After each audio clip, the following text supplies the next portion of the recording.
Hi everyone. I wanted to start off this episode by saying that we do read your comments, and one of the common comments that we would get is from our male subscribers asking for us to do men's clothing. Well, believe it or not, about 2 weeks ago we started to convert the front part of the store with approximately, 7 or 8 rack areas devoted specifically to menswear. It's going to take us a while to build it up, and also take a while for me to become savvy. I'm not as well versed in the language of men's fashion or familiar with things, but the fun part is I get to do CSI, because with women's fashion, oftentimes the way I figure things out is either by the label or the fabric or the silhouette, and I'm going to have to do the same thing with men's clothes, so we can learn together. How does that sound? So wanted to start off by saying we've got a crazy assortment of things. Everything from, I would say, late 1930s to early 40s, all the way to things that have been custom made in the last maybe 10 to 15 years. I was lucky enough to acquire a collection of custom-made clothing from someone that I've known for many, many years who's moving out of the LA area, and he was quite the peacock. So we'll start off with this beautiful satin tailored with a stencil gold star 3-piece ensemble. The beautiful thing about this is it is unisex. And it's certainly small enough for a woman or a slender man. And Mike has paired it with a Gianni Versace shirt. And I would say this is probably early 2000 to maybe 2005. I didn't ask for dates when I purchased these, but honestly, I have to say the tailoring on this is just exquisite. The lining has been hand sewn in, and there's this beautiful kind of a barbershop spiral border on it. So yeah, and then on this side we have another amazing, definitely someone who is not afraid to get attention. It's a 3-piece gold lame ensemble menswear, but once again it could be unisex. And it's really beautiful lame. It's a beautiful quality. You can actually feel the metal in it. It's not as lurexy. It's not as plastic as a lot of the gold lame that you run into. I want to start, I think, with the older pieces. Let me see. This is one of our better men's pieces. It is a Loreline, which was a cruise ship from the 1940s, from the Andrade Resort Shops in Waikiki. It has the coconut buttons, and the iconography on this is just great. It has never been worn, which is pretty remarkable. I got 2 shirts from this estate years ago, and it's extra large. So, you can tell by the fabric, by the collar, by the buttons. As you get closer to present time, the evolution of Hawaiian shirts went from silk and this wonderful weighted rayon to cottons in the 60s and 70s, and then they replaced the coconut buttons with metal buttons, and the labels were not just from Hawaii, they were American labels as well. Well, not that Hawaii is in America, but anyway, you get what I'm saying. So this is one of my favorite men's pieces. And along with the 40s, this lion, it says made of Pacific fabric. And the graphics on this is just great. It's a smaller one. It's more of a smock style, but it is a men's shirt, size 15, 15 and a half. And it is a really nice cotton and in pretty amazing condition considering its age. Has 2 hip pockets along with the breast patch pocket, and the label pretty much dates it along with the collar.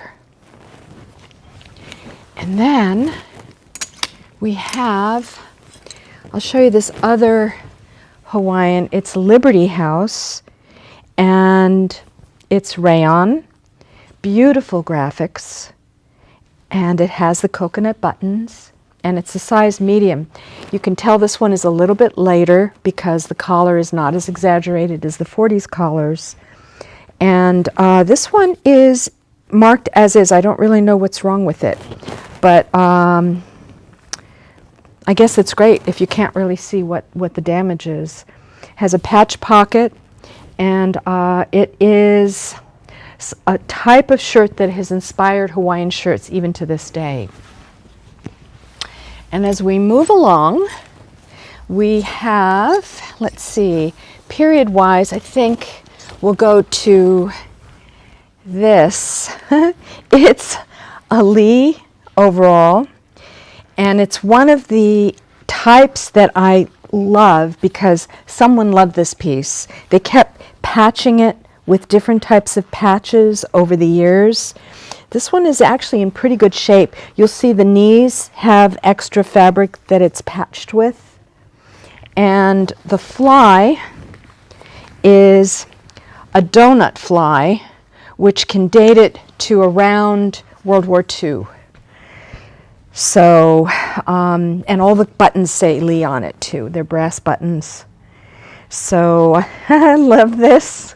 One of the things I love about vintage clothing in general is that you really can make a personal statement and not look like everyone else, which is one of the reasons why we don't carry a lot of logo here in the store. We do carry some, but for the most part, I love the fact that you can put something as unique on as this Nehru jacket and really make a strong statement about your personal style.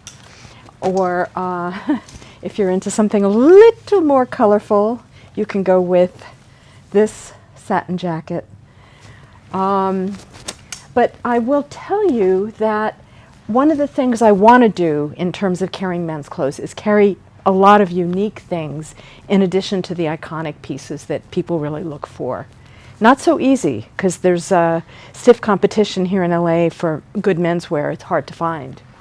But I go after eccentric things too. Like, take a look at how wonderful this vest is.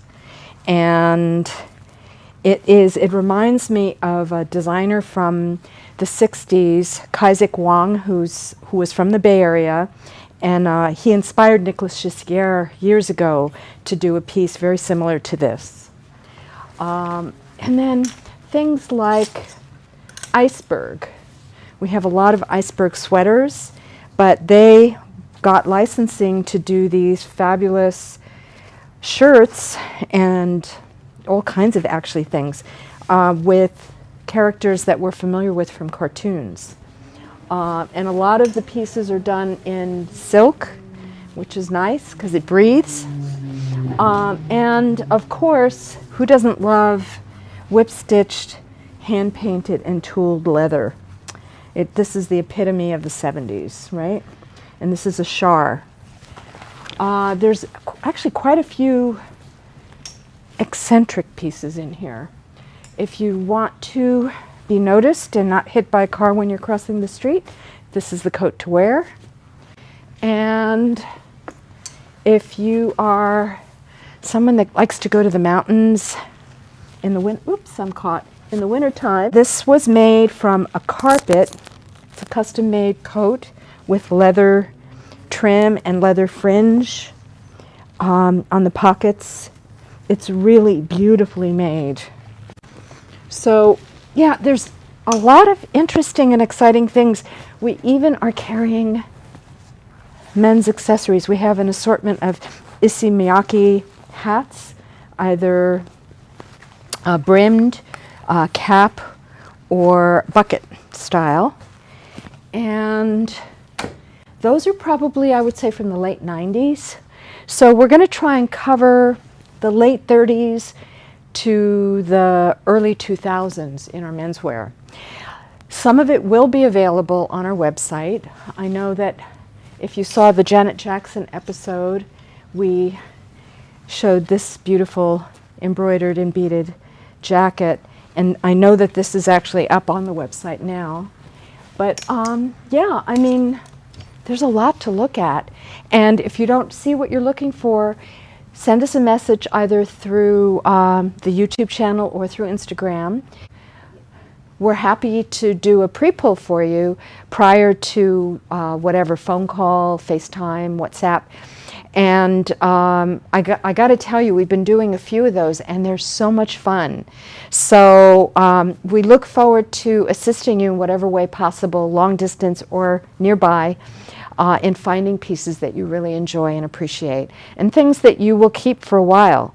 You know, we really are proud about the quality of things that we carry in the store. So we will also reference, I have actually quite a few wonderful books on men's clothing, some of them with actual swatches, but the silhouettes, the drawings, help me actually date pieces, and also I can learn about what to call the fabrics.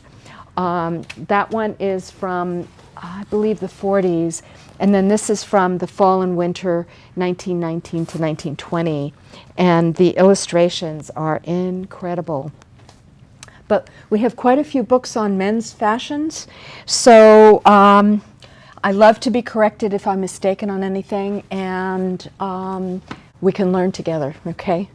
In the meantime, thank you very much for watching this episode, and keep in mind that these things can also be worn by women, so it is definitely a unisex episode.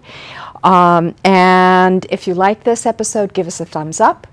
And if you haven't subscribed yet, please do so. And we will continue to mine for new content and new inventory that you find exciting. So we hope to see you again really soon. Okay, thanks. Bye.